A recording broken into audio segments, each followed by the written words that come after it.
नमस्कार, आदाब, सत श्री अकाल दोस्तों। स्वागत है आप सभी का आपके अपनी चैनल पे। दोस्तों, कल से हमने स्टार्ट किया है क्लास 6 का सोशल स्टडी वाला जो सब्जेक्ट है हमने स्टार्ट किया, और उसमें भी हम स्टडी कर रहे हैं सिविक्स वाले पार्ट की। सिविक्स वाले पार्ट को हमने कल से स्टार्ट किया, जिसका चैप्टर नंबर 1 विविधता की समझ, ये हम पढ़ चुके हैं। ठीक है, आज जो है हम पढ़ेंगे नेक्स्ट चैप्टर, जिसका नाम है विविधता एवं भेदभाव। तो चलिए दोस्तों, आज स्टार्ट करते हैं। अगर आप लोगों को वीडियो अच्छा लगा हो तो उसे शेयर करना ना भूलें। ठीक है, चलिए स्टार्ट करते हैं। देखो, विविधता एवं भेदभाव क्या होता है, पहले हम इसको इंग्लिश में जान लेते हैं। हमने बात करी थी विविधता के बारे में कल को, जिसमें हमने बात करी थी डाइवर्सिटी की, यानी कि विविधता को इंग्लिश में क्या बोलते हैं, डाइवर्सिटी। और जो ये भेदभाव होता है, भेदभाव को क्या बोलते हैं, डिस्क्रिमिनेशन। ठीक है, डिस्क्रिमिनेशन। तो इस चैप्टर का नाम क्या है, डाइवर्सिटी एंड डिस्क्रिमिनेशन, यानी कि विविधता एवं भेदभाव। जो हमने लास्ट चैप्टर पढ़ा था, तो हमने जाना था कि विविधता क्या होती है, डाइवर्सिटी क्या होती है। ठीक है, तो उसके बारे में हमने स्टडी करी थी। चलिए आज हम जानेंगे और इसके बारे में डिटेल से, और साथ ही जानेंगे कि भेदभाव क्या होता है। चलिए हम यहाँ से पढ़ना स्टार्ट करते हैं। पिछले पार्ट में आपने विविधता के बारे में पढ़ा।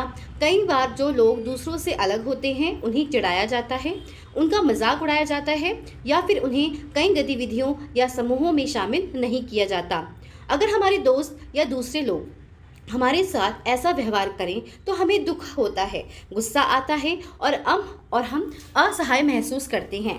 क्या आपने कभी सोचा है कि ऐसा क्यों होता है? कई बार आप लोगों ने देखा होगा कि कुछ बच्चों की आदत होती है, सब तो नहीं होते, लेकिन कुछ होते हैं कि जो दूसरों का मजाक बनाते हैं। ठीक है, मान लीजिए कि कोई बच्चा जैसे गरीब है, उसके पास उतने पैसे नहीं है, उसने उतने अच्छे तरीके से कपड़े नहीं पहने, या ब्रांडेड कपड़े नहीं पहने, लोकल चीज़ें पहनते, तो कई बार आपने कुछ लोगों को देखा होगा कि वो उसके साथ क्या करते हैं, अलग तरीके का भेदभाव करते हैं। किसी के फेस के कलर के हिसाब से भी आपने देखा होगा कि कुछ लोग क्या करते हैं, डिस्क्रिमिनेशन करते हैं कि ये गोरा है, ये काला है, इसका रंग साफ नहीं है। तो लोग कलर को लेकर के भी डिस्क्रिमिनेशन करते हैं, राइट। कोई गरीब है, अमीर है, उसमें भी डिस्क्रिमिनेशन होता है। ठीक है, किसी की हाइट लंबी है, किसी की हाइट छोटी है, कोई पतला है, कोई मोटा है। तो इस चीज़ को लेकर के बिना लोगों में कितना भेदभाव होता है। कोई पढ़ाई में अच्छा है, कोई पढ़ाई में अच्छा नहीं है। तो ये मुझे बताने की आवश्यकता नहीं, ये आप लोगों ने खुद भी कहीं ना कहीं देखा होगा, या कहीं ना कहीं आप लोगों ने खुद भी इस चीज़ को महसूस किया होगा।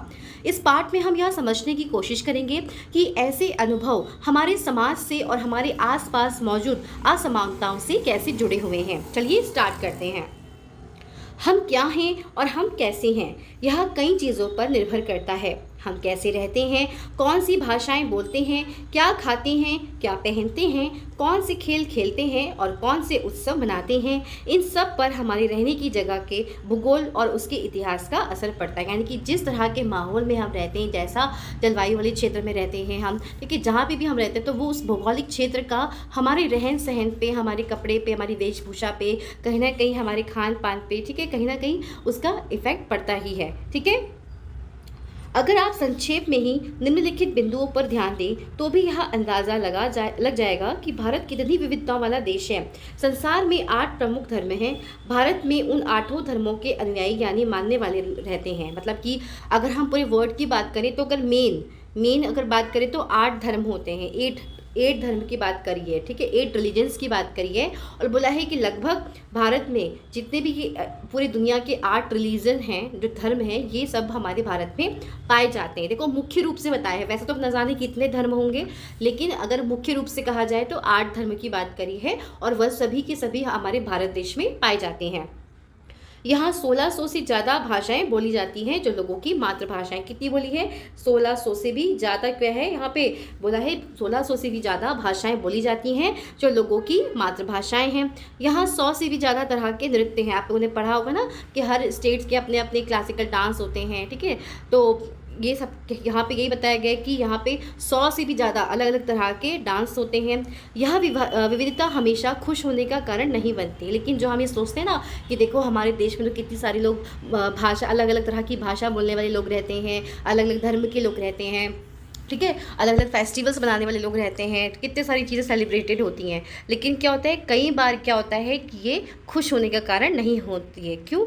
हम उन लोगों के साथ सुरक्षित एवं आश्वस्त महसूस करते हैं जो हमारी तरह दिखते हैं, बात करते हैं, कपड़े पहनते हैं और हमारी तरह सोचते हैं, है ना। कभी आप लोगों ने देखा होगा कि जो लोग जैसे बिल्कुल जो अपने आसपास जो आपके लोग रहते हैं, जैसे वो आप ही की तरह रहते हैं, खाना पीना अच्छे से खाते हैं, उसी तरह से पहनते हैं, आपकी भाषा बोलते हैं, तो ऐसे लोगों के बीच में थोड़ा सा आप अपने आप को कंफर्टेबल फील करते हो, राइट। यहाँ पे यही बताया गया है।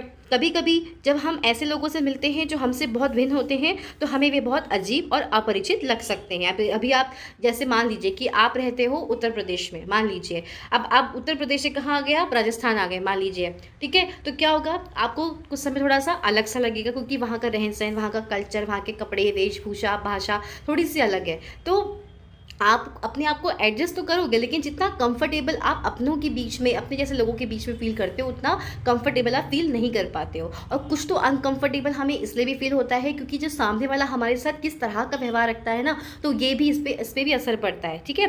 कई बार हम समझ ही नहीं पाते या जान ही नहीं पाते कि वे हमसे अलग क्यों हैं। लोग अपने से अलग दिखने वालों के बारे में खास तरह की राय बना लेते हैं। कई बार क्या होता है, कुछ लोगों को आपने नोटिस किया होगा कि जैसे आप किसी न्यू प्लेस में जाते हो ना, तो वो आपके साथ ना थोड़ा अलग तरीके का बिहेवियर करेंगे। अपने लोगों से तो बहुत अच्छी तरीके से बात करेंगे, लेकिन जब बात आती है आपकी, तो आपसे थोड़ा अलग तरीके का बिहेवियर करेंगे, जैसे सही से बात ना करना, सही से रिस्पॉन्स ना करना, ठीक है। तो ऐसा आप लोगों ने कहीं ना कहीं महसूस किया होगा, नहीं तो कहीं पे देखा या सुना ज़रूर होगा। आगे बात करते हैं। देखिए, जो यहाँ पे ना कुछ कुछ जैसे वर्ड्स आपको देखने के लिए आएंगे ना, तो आप समझते रहिएगा कि क्या इसका मतलब है, ठीक है। चलिए, तो क्या करते हैं, पहले इसको जान लें। चलिए पहले हम इस ब्रैकेट को पढ़ते हैं। पूर्वाग्रह क्या होते हैं, पूर्वाग्रह इसके बारे में चलिए जानते हैं। उन कथनों को देखिए जो आपको ग्रामीण और शहरी लोगों के बारे में सही लगे। जिन कथनों से आप सहमत हैं उन पर निशान लगाइए। क्या आपके दिमाग में ग्रामीण या शहरी लोगों को लेकर किसी भी प्रकार के पूर्वाग्रह हैं? क्या दूसरे लोगों के दिमाग में भी ये पूर्वाग्रह हैं?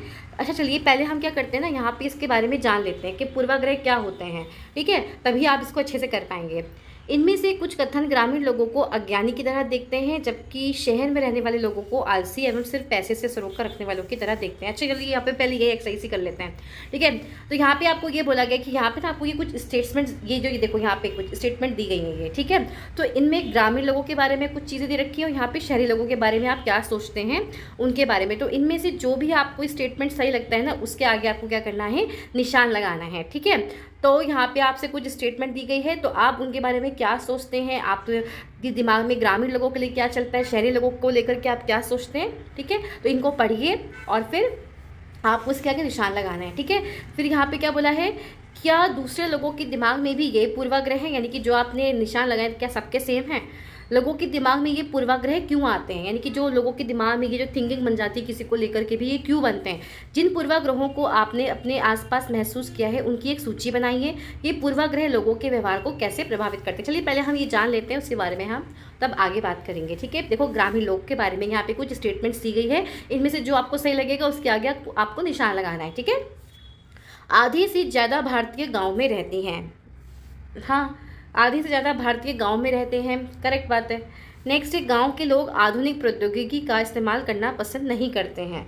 एक्चुअली यहाँ पे देखो क्या होता है कि आधुनिक प्रौद्योगिकी का इस्तेमाल करना पसंद इसलिए नहीं करते हैं वो, कई बार आपने देखा होगा ना कि कुछ कुछ टेक्नोलॉजी ऐसी लाती हैं कि जिसकी वजह से उनके क्या होंगे, अगर आपको कहीं टेक्नोलॉजी लानी है, कोई इंडस्ट्री डेवलप करनी है, तो क्या होता है कि वहाँ पे वो लोग उनके खेतों को हटा देते हैं, है ना, खेती जंगलों को काट देते हैं, फिर इंडस्ट्रीज़ बनेगी, तो इससे क्या होगा, पॉल्यूशन भी होगा, गंदा पानी निकलेगा, प्रदूषण होगा। तो मेन इस वजह से वो कतराते हैं, ठीक है। तो हाँ, बिल्कुल गाँव के लोग जो होते हैं आधुनिक प्रौद्योगिकी का इस्तेमाल करना पसंद नहीं करते हैं। सब तो नहीं होते, लेकिन कहीं ना कहीं अगर हम सोच को देखें कि वो सिर्फ पॉल्यूशन को देख करके कि अगर वो यहाँ आएंगे तो हमारे जंगल कटेंगे, ठीक है, हम यहाँ पे प्रदूषण होगा, इस वजह से वो सोचते हैं। फसल की बुआई और कटाई के समय परिवार के लोग खेतों में 12 से 14 घंटों तक काम करते हैं। ऑब्वियसली, क्योंकि सब लोग मिलकर के क्या करते हैं, खेती करते हैं, तो सभी लोग जितने भी होते हैं सब लोग मिलकर के क्या करते हैं, वहाँ पे काम करते हैं। ग्रामीण लोग काम की तलाश में शहरों की ओर स्थानांतरण करने को बाध्य होते हैं। क्यों होते हैं? क्योंकि देखो, इतनी खेती बाड़ी से उनको इतना पैसा भी नहीं मिल पाता है, ऊपर से वहाँ पे कोई फैसिलिटीज़ नहीं होती, वहाँ पे अच्छे स्कूल्स नहीं होते, हॉस्पिटल नहीं होते, ठीक है। तो इस वजह से क्या होता है कि उनको शहरों की तरफ जाना पड़ता है। अब देखो, घर चलाना है तो घर के लिए ऐसा तो इतना इनफ नहीं होता ना कि बस आपने थोड़ी सी खेती कर ली और आपने अनाज उगाया तो बस अपने लिए खा लिया और कंप्लीट हो गया, नहीं। आप अगर खेती कर रहे हो तो उस खेती में से आपके पास इतना अनाज होना चाहिए कि आप अपने लिए भी रख सको और बाहर बेच भी सको, और इतना पैसा उनको नहीं मिलता है फिर बच्चों को पढ़ाना लिखाना, ठीक है, कहीं दवाई लेनी है, कहीं बच्चों को अच्छे स्कूल्स चाहिए अच्छी, तो वो स्कूल्स कहाँ है, गाँव में इतना नहीं मिल पाते हैं, ठीक है। तो इसलिए क्या होता है, लोग जो होते हैं गाँव छोड़ के कहाँ की तरफ जाते हैं, शहरों की तरफ अग्रसर होते हैं, ठीक है। तो यहाँ पे हमने क्या क्या टिक लगाया था कि आधे से ज़्यादा भारतीय गाँव में रहते हैं। हाँ, ये तो खैर है कि गांव में रहते हैं, गांव के लोग आधुनिक प्रौद्योगिकी का इस्तेमाल करना पसंद नहीं करते हैं। गांव की बुआई और कटाई के समय परिवार के लोग खेतों में 12 से 14 घंटे तक काम करते हैं। ग्रामीण लोग काम की तलाश में शहरों के स्थानांतरण करने को बाध्य होते हैं, ठीक है। तो ये सारी चीज़ें बिल्कुल सही कही हैं। फिर शहरी लोगों की बात करते हैं तो शहरी जीवन बड़ा आसान होता है, यहाँ के लोग बिगड़े हुए और आलसी होते हैं। तो ये मेरे हिसाब से देखो, ये तो मैं जो सोचती हूँ तो मैं अपने हिसाब से करूँगी, लेकिन आप लोगों को अपने हिसाब से टिक लगाना है कि आप क्या सोचते हैं। लेकिन मैं ऐसा नहीं सोचती हूँ।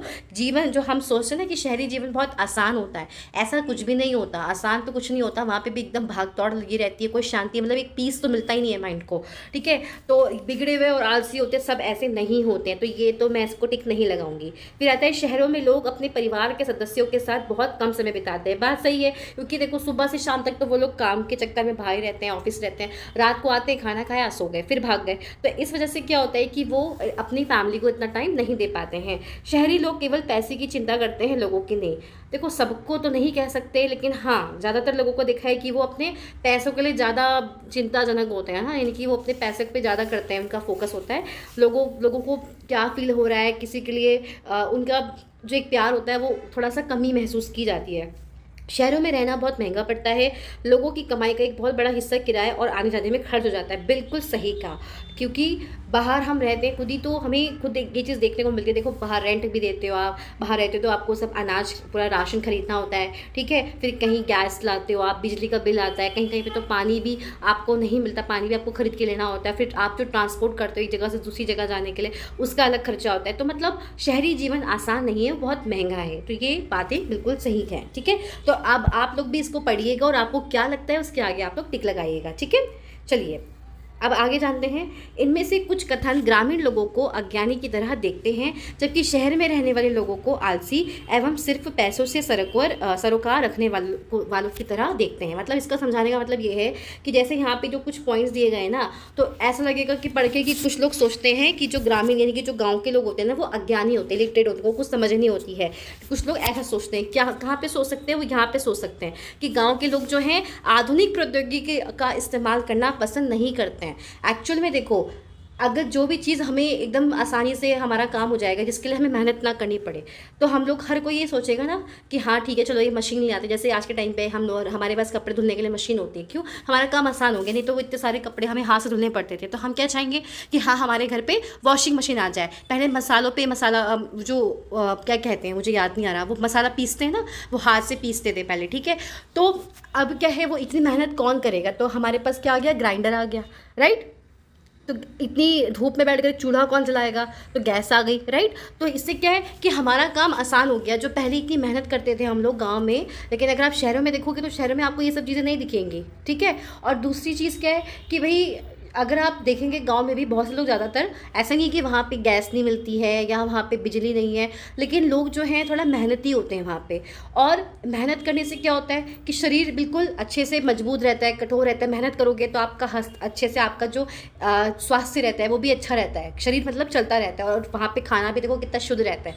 तो मतलब क्या है कहने का कि लोग वो वहाँ पे ये सोचते हैं कि अगर हमारे यहाँ पे टेक्नोलॉजी आ गई, लोगों का ये नहीं होता कि हाँ हमारे, क्या उनको नहीं पसंद होगा ये सुख सुविधाएं उनके पास ना हो, लेकिन वो ये सोच के आगे नहीं बढ़ते हैं कि अगर ये सब चीज़ें यहाँ लग गई कि अब तो क्या होगा, यहाँ पे पॉल्यूशन आ जाएगा, लोगों की जो जनसंख्या भी बढ़ेगी और ऊपर से पॉल्यूशन भी बहुत ज़्यादा हो जाएगा, गंदगी फैल जाएगी, ठीक है। शहरों में आप देखते हो ना कितना प्रदूषण होता है, तरह तरह की बीमारियाँ हो जाती हैं। तो लोगों का सोचना बल्कि ये होता है। लेकिन कुछ लोग क्या सोचते हैं, अरे ये लोग तो आगे बढ़ना ही नहीं चाहते, ये तो बस वही जीवन जीना चाहते हैं। तो मतलब आपको यहाँ पे दिया गया है ना कि इनमें से कुछ कथन ग्रामीण लोगों को अज्ञानी की तरह दिखते हैं। तो अज्ञानी की तरह मतलब यही सोचते हैं, कुछ लोगों का सोचना यही होता है कि ये गाँव के लोग तो पढ़े लिखे तो होते ही नहीं है और इनको तो कुछ आगे बढ़ना ही नहीं है, ये तो बस वही जीवन जीते रहेंगे। लेकिन एक तरह से बताऊँ तो सुकून का जीवन ना वही जीता है। हालांकि मेहनत थोड़ी सी होती है, पर शांति वाला जो जीवन वो लोग जीते हैं। जबकि शहर में रहने वाले लोगों को आलसी एवं सिर्फ पैसे से सरोकार रखने वालों की तरह देखते हैं। और कुछ लोग कैसे होते हैं जो सोचते हैं कि शहर के लोग तो क्या हैं, आलसी होते हैं और सिर्फ पैसे से मतलब पैसे से मतलब रखने वाले होते हैं। तो ये थिंकिंग भी क्या है, गलत है। गांव वालों के लिए भी जो ये थिंकिंग होती है गलत होती है और शहर वालों के लिए भी गलत है। क्यों? क्योंकि शहर के लोग ऐसा नहीं होता, आलसी तो नहीं होते, बट उनके पास क्या होता है, समय नहीं होता। वो समय बचाते हैं, उनको भाई मॉर्निंग से इवनिंग तक उनको जाके जॉब करनी है। अब तो लड़का लड़की सब जॉब करते हैं, ठीक है, घर पे कोई रहता नहीं है, तो कौन इतना वो टाइम लगाएगा। जो काम आप उनका 2 मिनट में 5 मिनट में हो रहा है मिक्सी में, या कपड़े धुल रहे हैं, आराम से अपना आप दूसरा काम भी कर सकते हो, तो कोई इतनी मेहनत क्यों करेगा? क्योंकि वो टाइम बचा करके क्या करते हैं, अपना काम करते हैं। लेकिन कुछ लोगों का ये सोच होता है कि बाहर के जो शहर के जो लोग होते हैं वो आलसी होते हैं। वो आलसी नहीं होते, वो बस अपना समय बचाते हैं, क्योंकि वो बाहर जॉब करने जाते हैं, काम करने जाते हैं, तो उनके पास इतना समय नहीं होता कि वो लोग इतना टाइम निकाल के ये सब चीज़ें करेंगे। ठीक है, तो यहाँ पे मतलब यहाँ पे ये सोच बताई गई है कि लोगों का सोचना क्या होता है, कुछ गांव वालों के लिए, शहर वालों के लिए। ठीक है, जब हम किसी के बारे में पहले से कोई भी राय बना लेते हैं और उसे हम अपने दिमाग में बिठा लेते हैं तो वह पूर्वाग्रह का रूप ले लेती है। मतलब होता है ना, कुछ लोगों का आपने देखा होगा कि पहले से कुछ भी आप वो जज कर लेते हैं। मतलब आपके बारे में ना जानना है, समझना है, ना सोचना है, बस जो बाहर से देखा और सोच लिया कि ये तो ऐसा लड़का है या ऐसी लड़की है। होता है ना बहुत लोगों का। तो यहाँ पे आपको यही समझाया गया है कि जब आप क्या करते हैं, जब आप किसी के बारे में पहले से ही कोई भी राय बना लेते हैं, धारणा बना लेते हैं और अपने दिमाग में बिठा के रख लेते हैं, तो वो पूर्वाग्रह का रूप ले लेती है। तो पूर्वाग्रह मतलब क्या, पहले से ही आग्रह कर देना कि ये तो ऐसी होते हैं, ये तो ऐसी लड़की है या ये ऐसा लड़का है, होते ना। तो यहाँ पे पूर्वाग्रह का मतलब क्या है कि पहले से किसी के बारे में अपने दिमाग में राय बना लेना। लेकिन वास्तविकता ना कुछ और होती है। किसी के बारे में भी हमें कुछ भी सोचने से पहले हमें उस इंसान के बारे में जानना चाहिए, समझना चाहिए। ठीक है, तभी जाकर के हमें पता चलेगा ना। बाहर से देखने में तो सब चीज़ें अच्छी लगती हैं या बेकार लग रही है, लेकिन आप जब खुद जा करके देखोगे तब आपको पता चलेगा कि एक्चुअल में रियलिटी क्या है। ठीक है, तो आगे दिया है कि ज़्यादातर यह राय नकारात्मक होती है। ज़्यादातर जो ये हम दूसरों के लिए सोच बना के बैठ जाते हैं, ये हमेशा नेगेटिव ज़्यादा देखेंगे आप लोग, ज़्यादातर लोगों के मन में नेगेटिविटी ज़्यादा आती है। जैसा कि कथनों में दिया गया है, लोगों को आलसी या कंजूस मानना भी पूर्वाग्रह है। यानी कि हम अगर किसी को, जैसे मान लीजिए कोई है जो खर्चा बहुत कम करता है, ठीक है, बचा बचा के चलता है, तो कुछ लोग क्या कहते हैं कि तो बहुत कंजूस इंसान है। राइट, कई बार ऐसा होता है। कुछ तो होता है कि कुछ रियल में बहुत ज़्यादा होते हैं, पर कहने का मतलब यहाँ पे ये कि जहाँ पे आपको आवश्यकता है अगर आप वहाँ पे खर्च कर रहे हो, आप बचा के चल रहे हो, तो उसमें कोई बुराई नहीं है। लेकिन कुछ लोग क्या कहते हैं, ये तो बहुत ही कंजूस आदमी है, या तो ये बहुत ही आलसी है। तो ये भी क्या है, ये भी एक पूर्वाग्रह। तो यहाँ पे जो ये वर्ड आया ना बच्चों, यहाँ पे जो ये वर्ड दिया गया है पूर्वाग्रह, तो पूर्वाग्रह का मतलब ही ये होता है किसी के भी बारे में पहले से कोई राय बना लेना। ठीक है, चलिए अब इसको तो आप लोग ये भी देख सकते हो, आपके घर के आसपास ही भी बहुत से लोग होते होंगे जो कुछ ना कुछ बोलते होंगे आपके बारे में, आपके फैमिली के बारे में कुछ ना कुछ सोचते होंगे, ये तो ऐसे हैं वैसे हैं, ये काम नहीं करता, ये पढ़ाई नहीं करते, खेलते रहते हैं, है ना। तो ऐसी ही ये सब चीज़ें आपकी आती है पूर्वाग्रह। ठीक है बच्चों, तो मैं आशा करती हूँ कि आप लोगों को समझ में आ गया होगा कि पूर्वाग्रह का मतलब क्या होता है। पूर्वाग्रह का मतलब यही होता है कि पहले से ही किसी के बारे में कुछ भी राय बना लेना, उसको दिमाग में अपने बिठा लेना, वो पूर्वाग्रह कहते हैं। ठीक है बच्चों, चलिए आगे बढ़ते हैं। जब हम यहाँ सोचने लगते हैं कि किसी काम को करने का कोई एक तरीका ही सबसे अच्छा और सही है, तो हम अक्सर दूसरों की इज्जत नहीं कर पाते जो उसी काम को दूसरी तरह से करना पसंद करते हैं। ठीक है, अब आप लोगों ने देखा होगा कि एक काम है, ठीक है, जैसे मान लो सब्जी बनाना ही है, एक एग्जाम्पल के लिए। ठीक है, एग्जाम्पल के लिए देखो कि घर में एक सब्जी बना रहे हैं, ठीक है, मम्मी सब्जी बनाती हैं, उनके खाना अच्छा लगता है। अब मान लीजिए कि घर पे क्या है, एक लड़की है, उसको बोला गया खाना बनाने के लिए, तो वो अलग तरीके से खाना बना रही है। ठीक, अब अगला इंसान आकर के उसको बोलने लग जाए, नहीं नहीं ऐसे नहीं करो, ऐसे ही करो, ऐसे ही करो, ऐसे नहीं करना है, इसको इस काम को ऐसे ही करना है, तो क्या होगा? ये गलत चीज़ है ना। पहले आप खा के तो देखो कि वो लड़की खाना कैसे बना रही है, खाने का स्वाद कैसा है, कुछ कमी तब बताओ। लेकिन जब कोई कुछ काम कर रहा है, पहले उसे करने तो दो। ज़रूरी नहीं है कि जो काम को जिस तरीके से आप करते हो अगला इंसान भी उसी तरीके से करेगा। राइट, तो ये आप कनेक्ट कर पा रहे होंगे ना। मैं देखो आप लोगों को जो समझाती हूँ ना, तो मैं पूरी कोशिश करती हूँ कि मैं आपको बिल्कुल एक रियल लाइफ एग्जाम्पल से समझाऊँ। ठीक है, अब जैसे कि मान लो बच्चों कि आप ड्राइंग बनाते हो, ठीक है, तो आप ड्राइंग अलग तरीके से बनाते हो, आपका फ्रेंड अलग तरीके से बनाता है, लेकिन अब किसी ने कहा कि नहीं आपको ऐसे नहीं ऐसे ही बनाना है, तो क्या होगा? आपको गुस्सा भी आएगा थोड़ा सा, और ये आपकी क्या होगी? डिसरिस्पेक्ट होगी। मतलब अगर आप किसी की गलती में बता रहे हो वो नहीं कह रही हूँ मैं, लेकिन हर एक काम पे अगर आप किसी को बोलने लगो कि नहीं मेरी तरीके से ही काम करो, तो वो चीज़ गलत है। क्योंकि हर इंसान के काम करने का तरीका अलग होता है। ठीक है, तो यहाँ पे आपको एक एग्जाम्पल भी दिया है। उदाहरण के लिए अगर हम सोचें कि अंग्रेजी सबसे अच्छी भाषा है और दूसरी भाषाएं महत्वपूर्ण नहीं है, तो हम अन्य भाषाओं को बहुत नकारात्मक रूप से देखेंगे। यहाँ पे एक एग्जाम्पल के लिए क्या बताया है कि अगर हम ये सोचते हैं कि जो हम अंग्रेजी यानी कि इंग्लिश जो बोलते हैं ये सबसे अच्छी भाषा है, अगर हम अपने मन में धारणा बना लेंगे कि नहीं यही सबसे अच्छी भाषा है, तो ऐसे में क्या होगा, ऐसे में हम दूसरी भाषाओं को क्या नहीं देंगे, महत्व नहीं देंगे, उसको इंपॉर्टेंस नहीं देंगे, रिस्पेक्ट नहीं देंगे। उस अगले ही भाषा के लिए हम क्या है, नेगेटिव इम्पैक्ट रखे पड़ता है इससे, है ना। मतलब कि अगला इंसान दूसरी भाषा बोल रहा है तो क्या होगा, अगर हमारे मन में बस यही सोचे नहीं इंग्लिश ही बहुत अच्छी होती है, तो ऐसे में क्या होता है कि जो दूसरी भाषा को बोलने वाले लोग हैं तो उसको क्या करते हैं, हम गलत तरीके से, नेगेटिव तरीके से देखते हैं, तो इसका भी इम्पैक्ट पड़ता है। ठीक है, तो मतलब यहाँ पर ये बोला गया है कि एक काम को करने के बहुत सारे तरीके होते हैं, कोई एक तरीका नहीं होता है। और अगर आप किसी को ऐसे बोलेंगे कि नहीं कि जिस तरीके से जैसे आप करते हो यही सबसे अच्छा तरीका, यही सबसे अच्छी चीज़ है, तो ये चीज़ गलत है। ठीक है, तो ऐसे में क्या होता है कि हम दूसरों की इज्जत नहीं करते हैं। ठीक है, चलिए आगे बढ़ते हैं। आई होप आप समझ गए होंगे। परिणाम स्वरूप हम उन लोगों की शायद इज्जत नहीं कर पाएंगे जो अंग्रेजी के अलावा अन्य भाषाएं बोलते हैं। ये तो आप लोगों ने कहीं ना कहीं फील किया ही होगा। जैसे मैंने भी कुछ, मैं सबको नहीं बोल रही हूँ, लेकिन मैंने कहीं ना कहीं कुछ बच्चों को एक बार नोटिस किया था कि जैसे कोई हिंदी मीडियम स्कूल के बच्चे थे और एक इंग्लिश मीडियम स्कूल के बच्चे थे, तो वो हिंदी मीडियम के बच्चों को ना कुछ अलग तरीके से व्यवहार करना, अलग तरीके से बोलना, उनके आगे इंग्लिश में अलग तरीके से बोलना, ठीक है, और एक तरह से उनकी हंसी उड़ाना, मजाक बनाना, ऐसे कर रहे थे। तो मैंने ये चीज़ खुद नोटिस किया। लेकिन ये चीज़ कितनी गलत है ना, आपकी अपने देश की खुद की भाषा की तो आपकी रिस्पेक्ट नहीं है। ठीक है, अपनी खुद की जो रिस्पेक्ट है आप नहीं दे रहे हो अपनी भाषा को। हिंदी जो है आपकी मातृभाषा है, आप लोगों के देश में शब्द राज जितने भी काम वैसे होते हैं तो हिंदी में होते हैं, आप हिंदी में बोलते हो, तो कम से कम उसको भी तो आपको इंपॉर्टेंस देनी चाहिए। खुद की आप भाषा को इंपॉर्टेंस नहीं दे रहे हो और बाहर की लैंग्वेज को तो इतनी इंपॉर्टेंस दे रहे हो, सोच रहे हो कि इंग्लिश बोल दिया आपने तो बस सबसे ज़्यादा ज्ञानी प्राणी आप ही हो गए, है ना। किसी भी भाषा को बोलने से आपके अंदर ज्ञान नहीं आता है। ठीक है, आपको हर तरीके का अलग अलग तरह का ज्ञान होना चाहिए। जरूर ये इससे किसी लैंग्वेज को या इंग्लिश बोलने से आप बहुत नॉलेजेबल पर्सन नहीं होता। कुछ लोगों के दिमाग में होता है ना, अरे ये तो इंग्लिश बोल रहा है तो बहुत नॉलेजेबल होगा। वो नॉलेजेबल नहीं होता, बस उसको एक भाषा का ज्ञान है। और सिर्फ इंग्लिश, पहले के लोग जो होते थे हमारे इतने बड़े बड़े विद्वान थे जिनको 7-7, 8-8 भाषाएँ आती थी हैं, और वो इतने बुद्धिमान होते थे, उनको पता नहीं कितना बहुत कुछ ज्ञान होता था। वो लोग ज्ञानी होते थे, ना कि इस तरह से। ठीक है, तो मतलब मैंने बस एक आपको एग्जाम्पल बताया है कि कुछ लोग क्या करते हैं, इस तरह से भेदभाव करते हैं और ऐसे में क्या होता है, हीन भावना आती है बच्चों में क्या बहुत से लोग ऐसे आपस में भी करते हैं। तो ऐसे में क्या होता है ना कि इसका इम्पैक्ट दोनों फैमिली पे पड़ता है। मान लीजिए आपके घर के पास में कोई नेबर है, वो थोड़ा सा पुअर है, या फिर अगर आपके अंदर इसी तरह का बायस है कि ये अच्छे हैं वो बुरे हैं, तो क्या होगा कि आपका व्यवहार खराब हो जाएगा। ठीक है, आप इस तरह से क्या करने लगोगे, उनके साथ डिस्क्रिमिनेशन करने लग जाओगे, और डिस्क्रिमिनेशन करोगे तो यही चीज़ आपके बच्चे भी देख रहे हैं, और फिर वही बच्चे ये सब चीज़ देखेंगे, वही सीखते, फिर वो लोग भी यही करते हैं। तो इसीलिए हमें किसी के साथ किसी भी प्रकार का भेदभाव नहीं करना चाहिए। ठीक है, तो यहाँ पे बच्चों यहाँ पे ये समझाया गया है कि अगर आप लोग ये जब सोचने लगेंगे कि किसी एक काम को करने का केवल एक ही तरीका है बस, और वही सबसे अच्छा है, अगर आप बस अपनी चलाएंगे तो ऐसे में क्या करेंगे, आप दूसरे की डिसरिस्पेक्ट करोगे, आप उसको इज्जत नहीं दोगे। ठीक है, इससे क्या होगा, अगले इंसान की मतलब रिस्पेक्ट नहीं होगी, डिसरिस्पेक्ट होगी।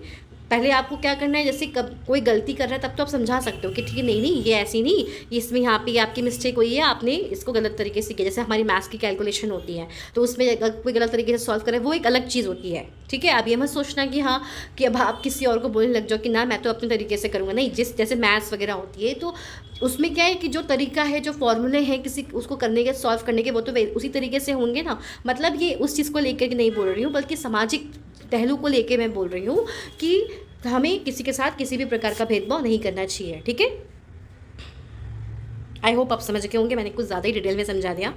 आगे बात करते हैं, हम कई चीज़ों के बारे में पूर्वाग्रही हो सकते हैं। लोगों के धार्मिक विश्वास, उनकी चमड़ी का रंग, जिस क्षेत्र से वे आते हैं, जिस तरह से वे बोलते हैं, जैसे कपड़े वे पहनते हैं इत्यादि। अक्सर दूसरों के बारे में बनाए गए हमारे पूर्वाग्रह इतने पक्के होते हैं कि हम उनसे दोषी नहीं करना चाहते। इस वजह से कई बार हमारा व्यवहार ऐसा होता है कि हम उन्हें दुख पहुँचा देते हैं। वही मैंने अभी आपको बताया ना, किसी के कलर को लेकर के, ये तो इसका स्किन कलर तो कितना डार्क है ना यार, ये तो अच्छी नहीं लग रही है, या मैं ये अच्छा नहीं लग रहा है, इससे बात मत करो। इस तरह से भी कुछ लोगों में होता है ना, किसी के कलर को लेकर के, कहाँ तुम रहते हो, कैसे तुम कपड़े पहनते हो, तो होता है लोगों में, लोग भेदभाव करते हैं। ठीक है ना, ये चीज़ बताया है।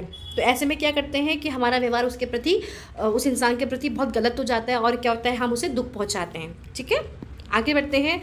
लड़के और लड़की में भेदभाव, ये तो हर घर में कहीं ना कहीं सुनने को मिल जाते हैं। बहुत से फैमिलीज़ में होता है ना लड़के लड़की में भेदभाव करना। ठीक है, आगे बात करते हैं। समाज में लड़के लड़कियों में कई तरह से भेदभाव किया जाता है। हम सभी इस भेदभाव से परिचित हैं। एक लड़का या लड़की होने का अर्थ क्या होता है? आप में से कई लोग कहेंगे हम लड़के या लड़की की तरह जन्म लेते हैं, या तो ऐसे ही होता है कि इससे हम इसमें सोचने वाली क्या बात है। आइए देखें कि क्या सच्चाई है। ठीक है, तो देखो हम लोग ने कुछ चीज़ें हैं जो हमने शुरू से परिवार में ही जो ये डिस्क्रिमिनेशन होता है, तो बच्चा पहले तो परिवार में देखता है ना, परिवार में देखता है, फिर आता है समाज में, स्कूल में आता है, तो ये भेदभाव वो हमेशा फील करता ही करता है। ठीक है, क्योंकि हमने क्या कर दिया है, हमने जेंडर बायस कर दिया है, ये लड़के का ही काम है, ये लड़की का ही काम है। चलिए इसको आगे दिए गए यहाँ पे कुछ स्टेटमेंट्स हैं तो इससे समझते हैं। जैसे कि वे बहुत ही सुशील है। ठीक है, तो ये ज़्यादातर आपने किसके बारे में सुना होगा? लड़कियों के बारे में। ये तो बहुत ही सुशील लड़की है, बहुत अच्छी लड़की है, लेकिन जल्दी लड़के के बारे में ऐसे बहुत ही कम सुनने को मिला होगा आपको। ठीक है ना, उनका बात करने का तरीका बड़ा ही सौम्य और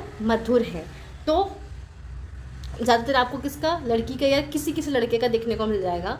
वे शारीरिक रूप से बलिष्ठ है, यानी कि वो शारीरिक रूप से, यानी कि शरीर से क्या है, बहुत ही अच्छा है, अच्छी बॉडी है उसकी, अच्छे से बलिष्ठ है। तो ये ज़्यादातर आपने लड़कों के बारे में सुना होगा। मैं ये नहीं कह रही हूँ कि लड़के ऐसे होते हैं, लेकिन आपने ज़्यादातर लोगों को ये लड़कों के लिए कहते सुना होगा। वे शरारती हैं। जब बच्चे खेल रहे होते हैं तो ज़्यादातर आपने देखा होगा कि तो बहुत शरारती लड़का है, सुना है ना आपने। तो ये लोग थोड़ा सा, ये लोग कहते हैं।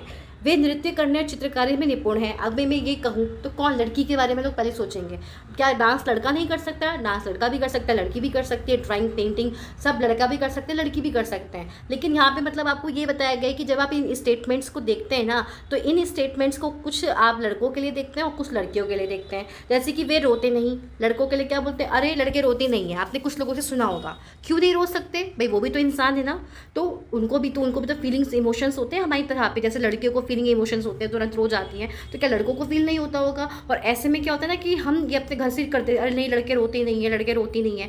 तो ऐसे क्या होता है कि बच्चों के दिमाग में शुरू से ये बैठा दी जाती है बात, और आगे चल के लड़के को कोई भी प्रॉब्लम है, डिप्रेशन है, तो वो किसी को कुछ भी नहीं बताते।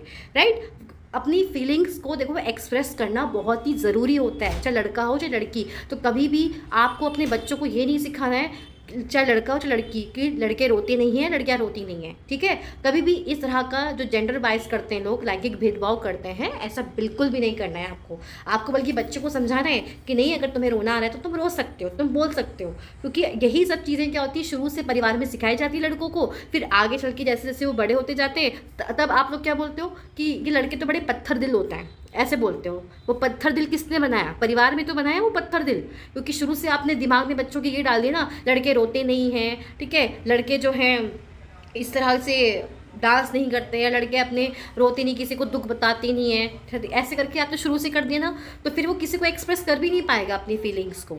समझ में आया आप लोगों को? तो ऐसे ना ही लड़कों के लिए और ना ही लड़कियों के लिए कि लड़कियां बाहर निकलती ना, लड़कियां बाइक नहीं चलाती, लड़कियां जोर से नहीं हंस सकती। ठीक है, लड़कियां शांत स्वभाव की रहनी, क्यों रहना है? अरे खुल के जियो ना, चाहे लड़का हो चाहे लड़की हो, दोनों को खुल के जीना चाहिए। ठीक है, तो ये जो लैंगिक भेदभाव होता है ना, तो ये बिल्कुल भी नहीं करना चाहिए। ठीक है, जैसे कि वे उद्यमी हैं, वे खेल में निपुण हैं। ज़्यादातर आप देखेंगे लड़कों को बोला जाता है ये तो खेलता बहुत अच्छे है, या तुम अच्छे से स्पोर्ट्स खेलो। लड़कियों को बहुत लोग क्या कहते हैं, तुम घर के काम सीखो।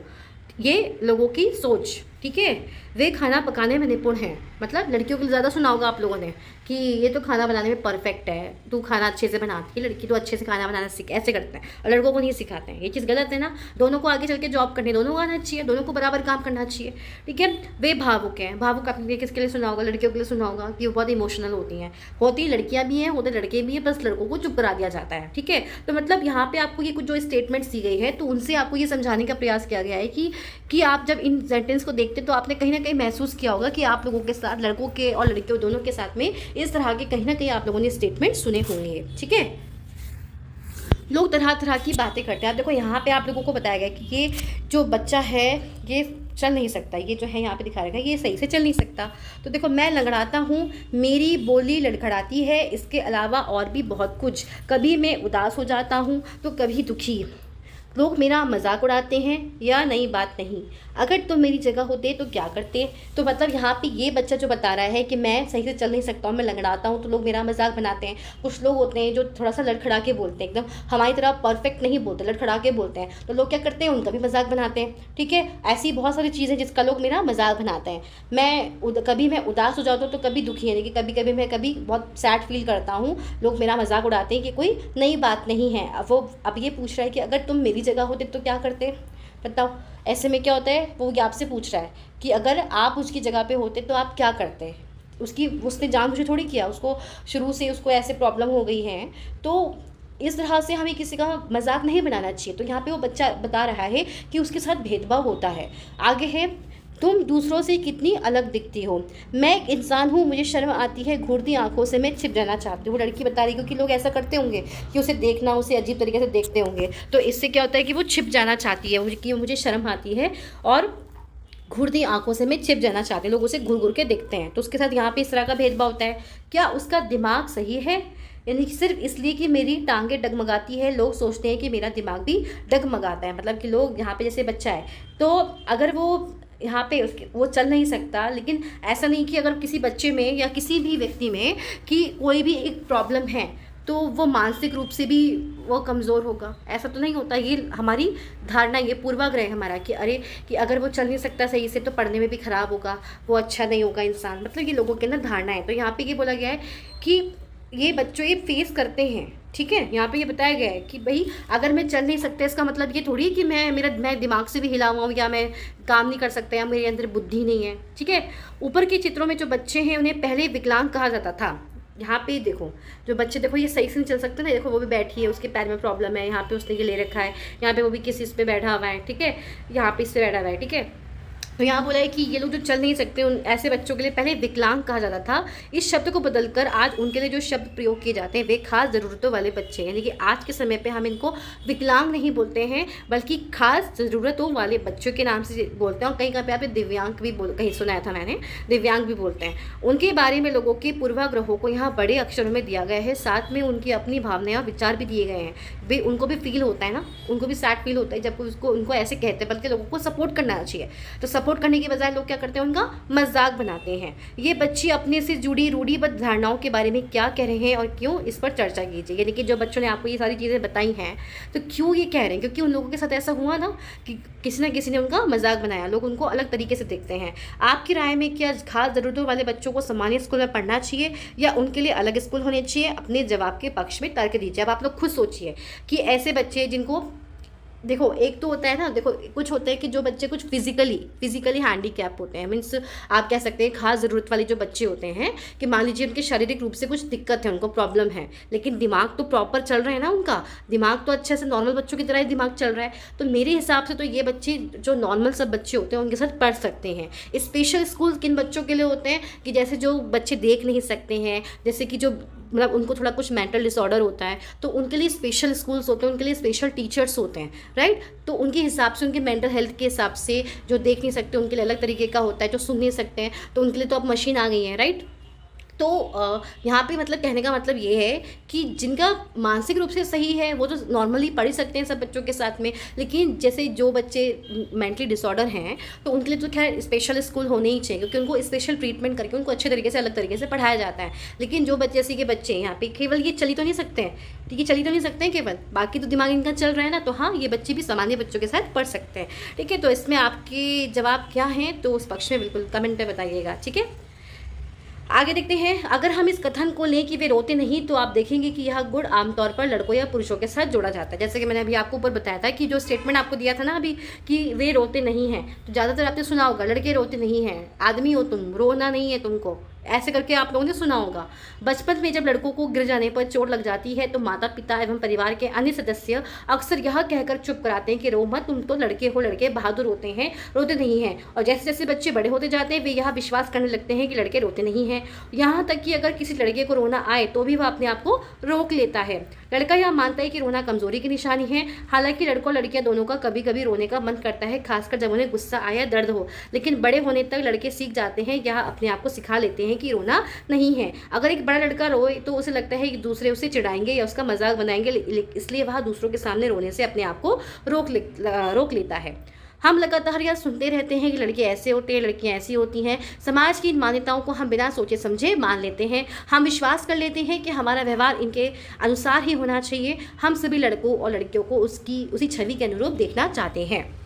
मतलब इस पूरे पैराग्राफ में आपको यही समझाया गया है, जैसे कि मैं आपको पहले भी कह चुकी हूँ कि शुरू से ही बच्चों को, लड़कों को सिखा दिया जाता है कि तुम तो बहादुर हो, लड़के रोते नहीं हैं, और यही दिमाग में आ जाता है उसके। और आगे चल के कुछ भी उसको कितना भी दुख हो रहा हो, वो कितना भी दुखी हो रहा हो, तो वो रोता नहीं है कि उसको क्या लगता है कि अगर वो रोएगा तो और लोग क्या करेंगे, उसका मजाक बनाएंगे। ठीक है, लेकिन जो लोग मुझे सुन रहे हैं सबको मैं ये कहना चाहूँगी कि पहले जो कुछ भी धारणाएं परिवार में चलती थी, बोलते हैं लोग, कुछ भी कहें, अब आप लोग अपने आप को बदलिए। कभी भी अपने लड़कों और लड़कियों के साथ कोई भी भेदभाव ना करें। कभी ये ना कहें कि लड़के गुड़िया से नहीं खेल सकते या लड़कियां किसी गन से नहीं खेल सकती, कार से नहीं खेल सकती, तुम तो लड़की हो। ठीक है, क्योंकि ये सब धारणाएं आप बचपन से बच्चों के अंदर डाल देते हैं और उनके अंदर फिर क्या होता है, यही फीलिंग्स रहती हैं। जैसे होता है लड़कों को पिंक कलर पसंद नहीं होता, लड़कियों को पिंक कलर ज़्यादा पसंद होता है। ये लोगों ने धारणा ऐसी समाज में बनाई है कि वो अब तक चली आ रही है। ये किसने, ये हम में से कुछ लोग हैं जिन्होंने ये धारणा बनाई और ये समाज में चलती आ रही है और उसी को हम एक्सेप्ट करते हैं। लेकिन आज समय बदल चुका है, अपने आप को जागरूक करिए। ये सब चीज़ें बिल्कुल भी अपने बच्चों के साथ ना करें, बल्कि दोनों को सम्मान दें, दोनों को इक्वल माने। ठीक है, ये बिल्कुल भी ना करें कि लड़का ये काम नहीं कर सकते, लड़कियां काम नहीं कर सकती। दोनों को हर तरह के काम आने चाहिए। ठीक है, और अगर आप ऐसे ही रखेंगे ना व्यवहार, तो आप कभी देखेंगे कि आपके लड़के को, आपके बेटे को कभी भी कुछ दुख होगा ना, वो कभी भी एक्सप्रेस नहीं कर पाएगा, अपनी फीलिंग्स को कभी किसी के साथ शेयर नहीं कर पाएगा। तो इस तरह का व्यवहार जब आप लोग रखेंगे ही नहीं, तो बच्चा हर चीज़ आपसे खुल के बोल पाएगा ना।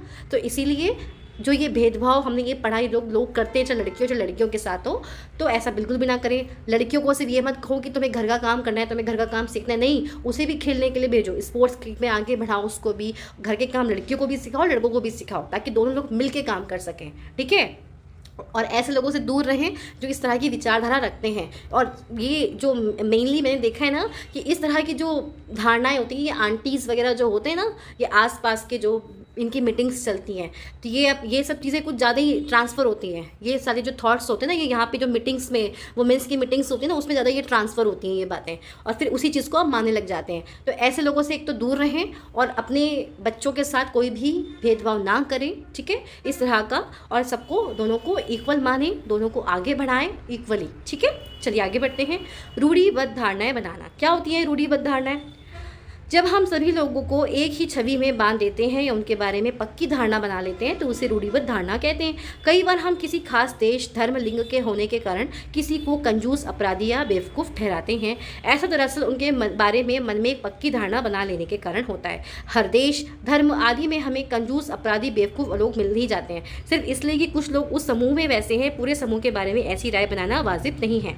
इस प्रकार की धारणाएं हमें प्रत्येक इंसान को एक अनोखे और अलग व्यक्ति की तरह देखने से रोक देती है। हम उन्हीं देख पाते हैं कि उस व्यक्ति की अपने कुछ खास गुण और क्षमताएं हैं दूसरों से अलग है। कई बार आपने देखा होगा ना कि सबको एक ही उसमें सबको सोचते हैं कि नहीं, इससे कुछ लोग होते हैं, मान लीजिए मैंने सुना है कि सब कुछ कहते हैं ये सभी लड़कियां ना ऐसी होती हैं या फिर सभी लड़के ऐसे होते हैं। आपने कहीं ना कहीं ये सुना होगा। बिल्कुल भी नहीं ऐसा करना चाहिए। ज़रूरी नहीं है कि अगर एक व्यक्ति ने गलती करी तो सब ऐसे होंगे, या किसी धर्म को लेकर के कहीं ना कहीं लोगों के मन में होता है ना कि इन धर्म के लोग तो ऐसे ही होते हैं। क्या होता है कि कुछ लोग होते हैं जो क्या करते हैं, अपने धर्म का, अपने देश का नाम खराब करते हैं, और फिर क्या होता है, फिर पूरे देश का नाम खराब होता है। जैसे मैं एक एग्जांपल के लिए बताऊं, मैंने कोई एक वीडियो देखी थी, ठीक है, जिसमें कोई एक फॉरेन लड़की है जो बाहर से आई है, इंडिया घूमने आई है। लोगों को उसकी हेल्प करनी चाहिए, अगर वो मांग रही है तो उसकी हेल्प करनी चाहिए। बस क्या कर रहे हैं, छेड़छाड़ कर रहे हैं उसके साथ में, ठीक है, उसको छेड़ रहे हैं, ठीक है, और गलत तरीके से उससे बिहेवियर कर रहे हैं। तो ऐसे में वो जब बाहर जाएगी अपनी कंट्री पे, तो वो क्या बोलेगी लोगों को कि इंडिया कभी भी मत आना, यहाँ के लोग बहुत ही ख़राब होते हैं। क्या हुआ, क्या इंडिया के सब लोग ख़राब होते हैं? नहीं, ये कुछ लोग, ये जो कुछ परसेंट के जो लोग हैं ना, ये पूरे दुनिया के पूरी इंडिया के लोगों को ख़राब कर देते हैं। ये कुछ लोगों की वजह से ख़राब हो गया ना। होता है कि नहीं होता? या फिर किसी न किसी के धर्म के आधार पे जो आप भेदभाव देखते हैं, कोई किसी का हिंदू धर्म के लिए क्या होता है, सब सोचते हैं कि ये तो ऐसे ख़राब लोग होते हैं, या कोई मुसलमान के लिए अगर सोचता है ये ख़राब होते हैं। तो ये हमारी धारणाएँ कैसे बनी? ये सिर्फ कुछ लोगों की वजह से बनी। कुछ लोगों ने गलत काम किए और हमने कैसे जज कर लिया कि पूरी कम्युनिटी को हमने एक दृष्टि से देखा कि ये सब के सब तो ऐसे ही होते हैं, ठीक है। तो हम क्या करते हैं कि पूरे ग्रुप के लिए हम ऐसी राय बना लेते हैं, लेकिन ये चीज़ गलत है, ठीक है। फिर इससे क्या होता है कि हम जो कोई इंसान अच्छा भी होगा ना, तो उसके अंदर भी हम सोचते हैं उसको, हम अच्छा ही उसके अंदर देखते ही नहीं है, बस हम ही जज कर लेते हैं, नहीं ये तो इस धर्म का है या फिर ये इस कंट्री का है, ये तो खराब ही होगा, ठीक है। वो कैसी आई धारणा? कुछ लोगों की वजह से। लेकिन हमें ऐसा नहीं करना चाहिए, हमें पर्सनली किसी व्यक्ति को ऑब्जर्व करना चाहिए, तभी हम किसी को जज कर सकते हैं कि भाई वो कैसा है कैसा नहीं। ये नहीं कि किसी एक कम्युनिटी ने आपके साथ कुछ गलत किया तो आप सबके बारे में यही राय बना लें। आगे बढ़ते हैं। रूढ़िबद्ध धारणाएं बड़ी संख्या में लोगों को एक ही प्रकार के खांचे में जड़ देती है। जैसा माना जाता था कि हवाई जहाज उड़ाने का काम लड़कियां नहीं कर सकती। पहले ये धारणा थी कि लड़कियां पायलट नहीं बन सकती, हवाई जहाज नहीं उड़ा सकती। तो ये क्या था? रूढ़िबद्ध धारणाएं थी ना। इन धारणाओं का असर हम सब पर पड़ता है। कई बार ये धारणाएं हमें ऐसे काम करने से रोकती जिनको करने की काबिलियत शायद हम में हो। कई बार पहले से आपने बोल दिया कि ये काम लड़कियां नहीं कर सकती, लड़कियां आर्मी में नहीं जा सकती, नेवी में नहीं जा सकती। क्यों नहीं जा सकती? बिल्कुल जा सकती हैं। अगर उनके अंदर काबिलियत है तो वो जा सकती हैं। लेकिन अगर आप लोग शुरू से अपनी धारणा बना दी नहीं जाना, उस ये लाइन अच्छी नहीं है, उसमें नहीं जाना, तो क्या होगा? वो आगे बढ़ नहीं पाएगी। हालांकि उसमें काबिलियत होगी, लेकिन अगर आपने ये पहले से की धारणा बना ली है तो फिर वो कभी भी आगे नहीं बढ़ पाएगी। लेकिन हाँ, आज समय बदल चुका है, लड़कियां आगे बढ़ रही हैं। तो कैसे बढ़ रही हैं? लोग तो पहले कहते थे ना लड़कियां नहीं उड़ा सकती, कैसे बढ़ रही हैं? क्योंकि उनके अंदर काबिलियत है, वो इतनी इंटेलिजेंट है, वो मेहनत कर रही हैं, आगे बढ़ रही हैं, नेवी में आ रही हैं, एयरफोर्स में आ रही हैं, ठीक है, आर्मी में से कितना जाके लड़ाई करती हैं, ठीक है। तो और देखो हमारे देश की राष्ट्रपति हैं, प्रेसिडेंट भी एक लड़की है, एक वुमेन है। तो जब उन लड़कियों को मौका मिला तभी तो उन्होंने करके दिखाया। जब कभी मौका ही नहीं दोगे तो वो कैसे करेंगी, ठीक है। आगे बढ़ते हैं। असमानता एवं भेदभाव। चलिए पहले देख लेते हैं कितना बड़ा चैप्टर, अगर ज़्यादा है तो हम इसको 2 पार्ट में करके पढ़ेंगे। चलिए ठीक है, यहाँ पे हम पहुँच गए। चलिए आगे बढ़ते हैं। अब हम बात करते हैं असमानता एवं भेदभाव के बारे में, ठीक है। Inequality and discrimination. भेदभाव तब होता है जब लोग पूर्वाग्रह या रूढ़िबद्ध धारणाओं के आधार पर व्यवहार करते हैं। भेदभाव जब आपने किसी के लिए पहले से क्या कर दिया, पूर्वाग्रह, यानी कि पहले से किसी के बारे में कोई धारणा बना के बैठ गए हो आप लोग, तो इससे क्या होता है? इससे क्या होता है कि आपका व्यवहार उस व्यक्ति के लिए क्या होता है? खराब हो जाता है, ठीक है। और ऐसे आप भेदभाव करते हो उस व्यक्ति के साथ। अगर आप लोगों को नीचा दिखाने के लिए कुछ करते हैं, अगर आप उन्हें कुछ गतिविधियों में भाग लेने से रोकते हैं, किसी खास नौकरी को करने से रोकते हैं, या किसी मोहल्ले में रहने नहीं देते, एक ही कुएं या हैंडपंप से पानी नहीं लेने देते, और दूसरों के द्वारा इस्तेमाल किए जा रहे कप या गिलास में चाय नहीं पीने देते, तो इसका मतलब है कि आप उनके साथ भेदभाव कर रहे हैं। और ये पहले भी बहुत होता था भेदभाव कि ये लोअर कास्ट के हैं, इनको इस कुएं से पानी पीने का अधिकार नहीं है, उनके लिए अलग कुएं होंगे, उनको कोई उनके घर की कोई रोटी, मतलब उनकी गली होती थी कि इधर यहाँ पे ये SC ST वाले लोग ही रहेंगे। पहले होता था, ये बहुत चीज़ें होती थी कि उनके साथ भेदभाव होता था कि इस गली से नहीं जाना, यहाँ पे निजी जाति के लोग रहते हैं, उन्हें मंदिर में प्रवेश करने से रोका जाता था। तुम इस कुएँ का पानी नहीं पियोगे, तुम हमारे इस साफ़ पानी को छू भी नहीं सकते, तुम हमारी दहलीज पे कदम नहीं रख सकते। तो इस तरह का बहुत भेदभाव होता था, ठीक है। तो इससे क्या होता है कि आप इसी को बताया गया कि आप इस तरह से क्या करते हो, भेदभाव करते हो। भेदभाव कई कारणों से हो सकता है। आप याद करें कि पिछले पार्ट में समीर 1 और समीर 2 एक दूसरे से बहुत भिन्न थे। उदाहरण के लिए उनका धर्म अलग था, यह विविधता का एक पहलू है, पर यह भेदभाव का कारण भी बन सकता है। ऐसा तब होता है जब लोग अपने से भिन्न प्रथाओं रिवाजों को निम्न कोटि का मानते हैं। अभी लास्ट चैप्टर में हमने पढ़ा था ना, समीर 1 समीर 2 को पढ़ा था हमने। तो इसमें क्या था, समीर 1 क्या था, हिंदू था, समीर 2 क्या था, मुस्लिम था। तो अगर वो एक दूसरे को कैसे उनके मन में पूर्वाग्रह रूढ़िबद्ध धारणा होती कि नहीं हमारा धर्म ही सबसे ऊंचा है, तुम्हारा धर्म तो कुछ भी नहीं, तो ऐसे क्या करते हैं हम, एक दूसरे के धर्म की वो क्या करते हैं, डिसरिस्पेक्ट करते हैं। तो ये भी क्या होता है, एक तरह से भेदभाव होता, राइट। दोनों समीरों में एक और अंतर उनकी आर्थिक पृष्ठभूमि थी। समीर 2 गरीब था। ये भी क्या है, विविधता का पहलू है? नहीं, ये विविधता का पहलू नहीं है, यह तो असमानता है। क्योंकि अमीर गरीब ये सब कुछ, ये तो एक नॉर्मल सी चीज़ है ना, इसमें कोई असमानता नहीं होनी, ये तो असमानता है। कहने का मतलब यहाँ पे ये समझाया गया है। विविधता तो मतलब आपको बस ये बोला गया था, विविधता में आता है कि आप अलग अलग कल्चर को फॉलो करते हैं, अलग अलग धर्म को, आपकी वेशभूषा, आपके जीवन शैली यानी कि लाइफ स्टाइल आपका अलग हो सकता है, लेकिन जो अमीर गरीब है ये आपका विविधता का पार्ट नहीं होता। ये तो एक असमानता होती है कि वो अमीर है वो गरीब है। बहुत लोगों के पास अपने खाने, कपड़े और घर की मूल ज़रूरतों को पूरा करने के लिए साधन और पैसे नहीं होते हैं। इस कारण दफ्तरों, अस्पतालों, स्कूलों आदि में उनके साथ भेदभाव किया जाता है। होता है कि नहीं होता है कि भाई जो आपकी बेसिक नीड्स है वही फुलफिल नहीं हो पा रही है। अब मान लो कभी आप स्कूल जा रहे हो, स्कूल में पैसे देने के लिए, फ़ीस देने के लिए मतलब आपके पास पैसे नहीं है, ठीक है, और आप पढ़े लिखे नहीं होंगे तो फिर आपको नौकरी भी नहीं मिलेगी। अस्पताल में आपके पास फ़ीस भरने के लिए पैसे नहीं होंगे, तो ऐसे में क्या होगा, आपके साथ भेदभाव तो हो जाएगा ना कि और लोग रिसोर्सेज यूज़ कर पा रहे हैं, आप किसी चीज़ का यूज़ ही नहीं कर पा रहे हो क्योंकि आप गरीब हो, आपके पास पैसे नहीं हैं। कुछ लोगों को विविधता और असमानता पर आधारित दोनों ही तरह के भेदभाव का सामना करना पड़ता है। एक तो इस कारण कि वे उस समुदाय के सदस्य हैं जिनकी संस्कृति को मूल्यवान नहीं माना जाता, ठीक है। कई बार आपने देखा होगा कि कुछ लोग होते हैं, जैसे उनकी संख्या कम होती है और वो एक ऐसे समुदाय में रहते हैं, एक ऐसी कम्युनिटी में रहते हैं जहाँ पे मेजॉरिटी ज़्यादा है दूसरे धर्म की और एक ही कम है, तो वहाँ पे क्या होता है, इंपॉर्टेंस नहीं मिलती है उनको। जो माइनॉरिटीज़ होते हैं उनको उतनी ज़्यादा प्रेफर नहीं करते हैं, उनको इतनी इंपॉर्टेंस नहीं दी जाती है, तो वहाँ पे भी उनके साथ क्या होता है, भेदभाव होता है। ऊपर से अगर वो गरीब हैं और उनके पास उनकी ज़रूरतों को पूरा करने के साधन नहीं हैं, तो इस आधार पर भी उनके साथ भेदभाव किया जाता है। ऐसे दोहरे भेदभाव का सामना कई जनजातीय लोगों, धार्मिक समूहों और ख़ास क्षेत्र के लोगों को करना पड़ता है, ठीक है। अगर गरीब है तो भी क्या होता है, लोग उसकी गरीबी का मजाक उड़ाते हैं, ठीक है, तुम तो हमारी कम्युनिटी से नहीं हो, तुम हमारे धर्म से नहीं हो, तो उससे बात नहीं करेंगे, उससे अलग तरीके से व्यवहार करेंगे, एकदम र्यूड बिहेवियर करेंगे उसके साथ में, ठीक है ना। तो इस तरह का दोनों तरह का भेदभाव लोगों को सामना कई बार करना पड़ता है। फिर आगे बढ़ते हैं, यहाँ पे देखो, यहाँ पे एक वर्ड आता है दलित। ये दलित वर्ड आ रहा है, चलिए इसके बारे में जानते हैं। दलित वह शब्द है जो नीची कही जाने वाली जाति के लोग अपनी पहचान के रूप में इस्तेमाल करते हैं, यानी कि जो एकदम नीची जाति जिसको कहते थे ना लोग, तो वो अपने लिए क्या वर्ड यूज़ करते थे, दलित, अपनी पहचान के लिए वर्ड यूज़ करते थे दलित। वे इस शब्द को अछूत से ज़्यादा पसंद करते थे, यानी कि कई बार उनको अछूत भी बोला जाता था, लेकिन अछूत से ज़्यादा बेटर वर्ड था दलित जो उन्होंने चूज़ किया अपने लिए। अच्छा, अछूत मतलब क्या हुआ, अछूत मतलब जिसे छुआ ना जाए। मैंने अभी आपको बताया था ना कि पहले के समय पे जो अमीर लोग होते थे ना, तो जो ये बिल्कुल नीची जाति वाली जो लोगों को क्या कहते थे कि तुम तो अछूत हो, तुम्हारे हाथ का पानी पीना भी हमारे लिए पाप है, तुम इस कुएं का पानी नहीं पी सकते, तुम्हें मंदिर में प्रवेश नहीं करना। तो ये सब धारणाएं हुआ करती थी पहले। तो उन नीची जाति वाले लोगों ने अपने आप के लिए, अपनी पहचान के लिए क्या वर्ड यूज़ किया था, दलित यूज़ किया था, ठीक है। दलित का मतलब होता है जिन्हें दबाया गया, कुचला गया। दलित का वर्ड क्या, इसका मतलब क्या होता है, दबाया गया, कुचला गया। जो अमीर वर्ग के लोग थे उन्होंने हमेशा क्या किया, इन लोगों को हमेशा दबाया है, ठीक है।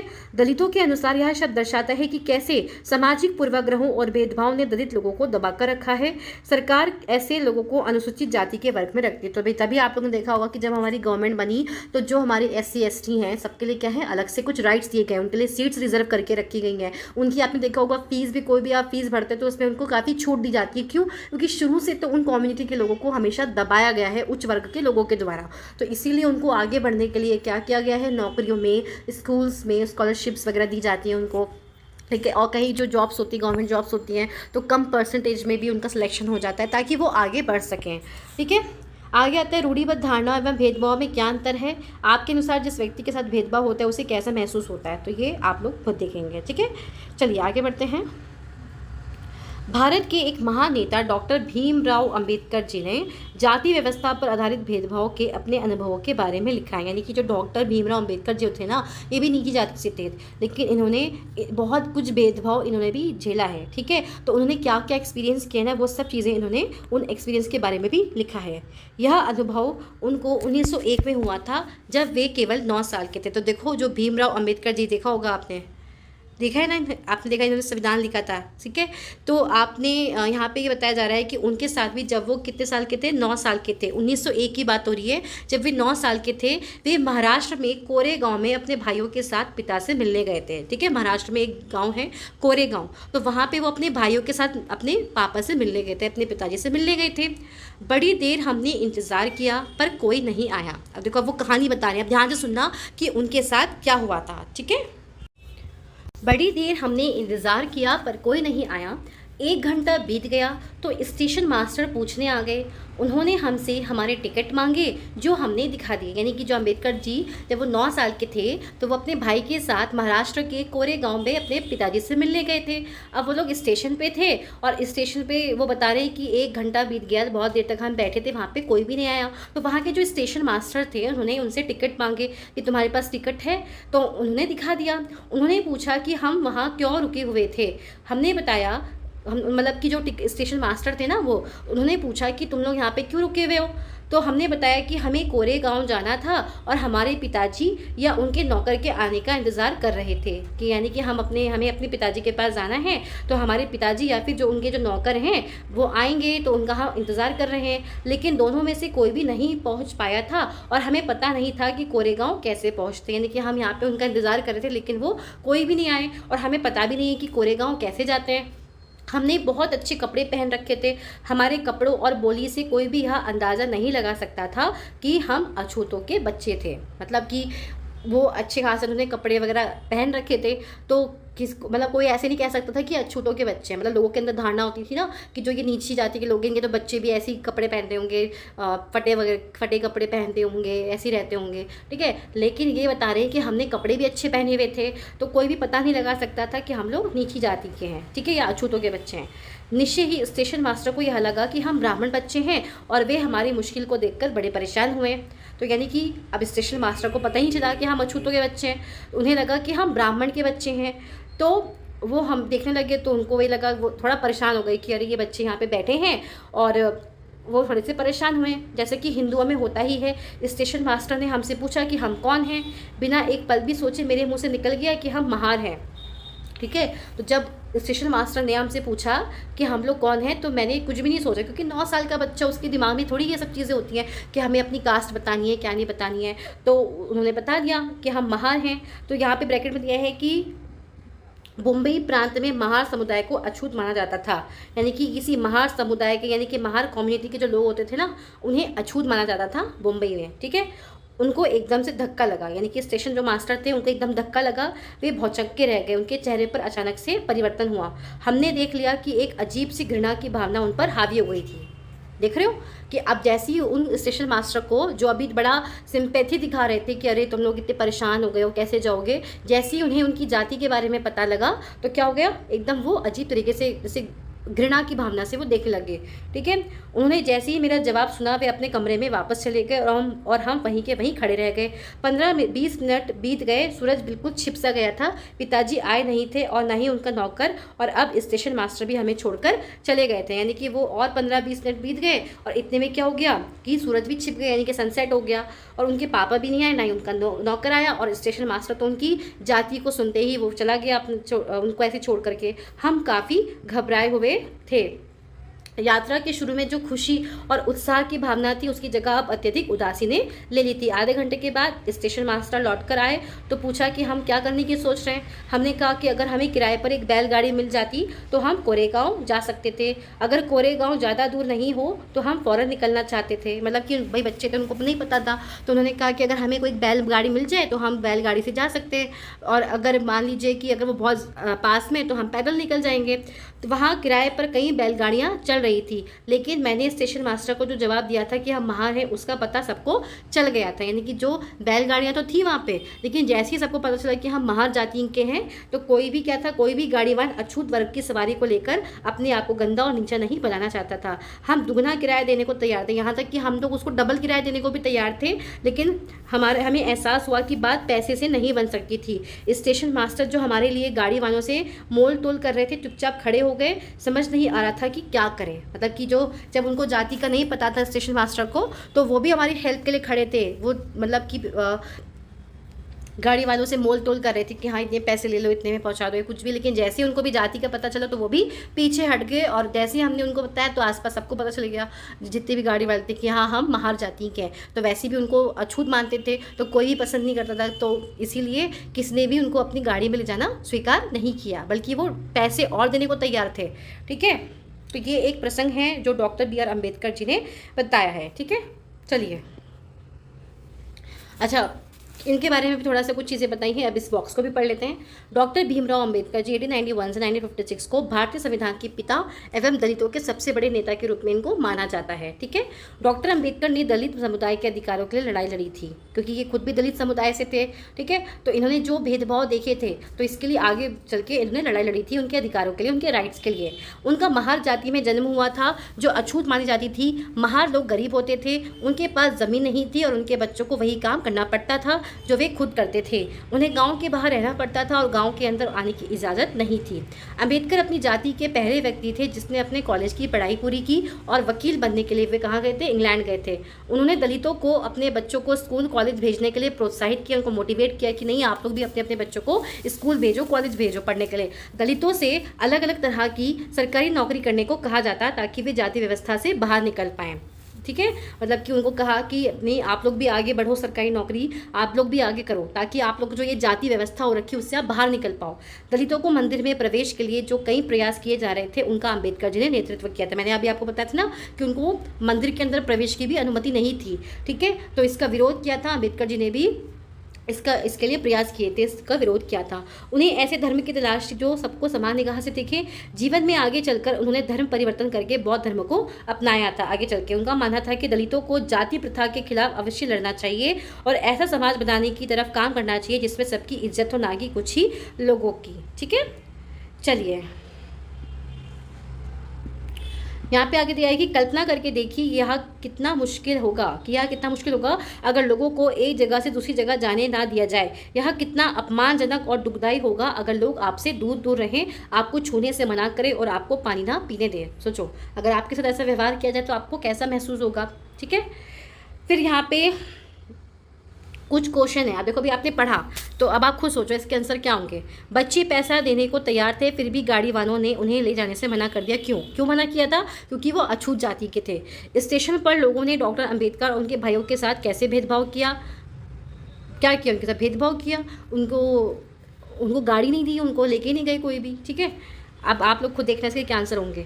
महार होने का पता चलने पर स्टेशन मास्टर की जो प्रतिक्रिया हुई थी उसे देखकर बचपन में अंबेडकर को कैसा लगा होगा? अपने शब्दों में वर्णन कीजिए। ऑब्वियसली बुरा लगा होगा कि अभी तक जब तक इनको हमारी जाति का नहीं पता था तब तक तो कितने अच्छे से बात कर रहे थे हमसे, ठीक है, क्योंकि हमने अच्छे से कपड़े पहन रखे थे तो हमारी जाति का पता ही नहीं चल रहा था। लेकिन जैसे हमारी जाति का पता चला तो वैसे वो कितने गुस्से में हो गया और उन्होंने वो हमें ऐसे ही छोड़ के चले गए। ठीक है, क्या आपको कभी अपने प्रति लोगों के पूर्वाग्रह का अनुभव हुआ है या आपने दूसरों के प्रति भेदभाव भरे व्यवहार को देखा है? उससे आपको कैसा महसूस हुआ? अब आपको यहाँ पे पूछ रहे हैं कि क्या आप लोगों ने भी कभी ऐसा कुछ पूर्वाग्रह महसूस किया है? क्या आपके साथ भी कभी किसी प्रकार का भेदभाव हुआ है? तो आप उसको बताइए। ठीक है, अब आगे आता है समानता के लिए संघर्ष। ब्रिटिश शासन से आज़ादी पाने के लिए जो संघर्ष किया गया था उसमें समानता के व्यवहार के लिए किया गया संघर्ष भी शामिल था। ठीक है, कि भाई समानता सबको मिलनी चाहिए।